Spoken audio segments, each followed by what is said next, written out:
આવતા વર્ષે ફેબ્રુઆરીમાં યોજાનારી દિલ્હી વિધાનસભાની ચૂંટણી પહેલા ભાજપને મોટો ઝટકો લાગ્યો છે.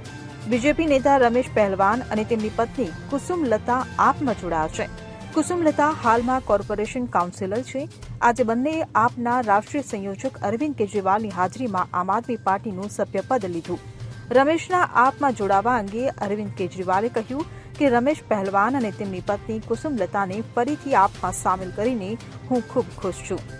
2013માં રમેશ પહેલવાન આપમાં જોડાયા હતા, જે બાદ કેટલાક કારણોસર તેમને 2017માં આપ છોડી દીધું હતું.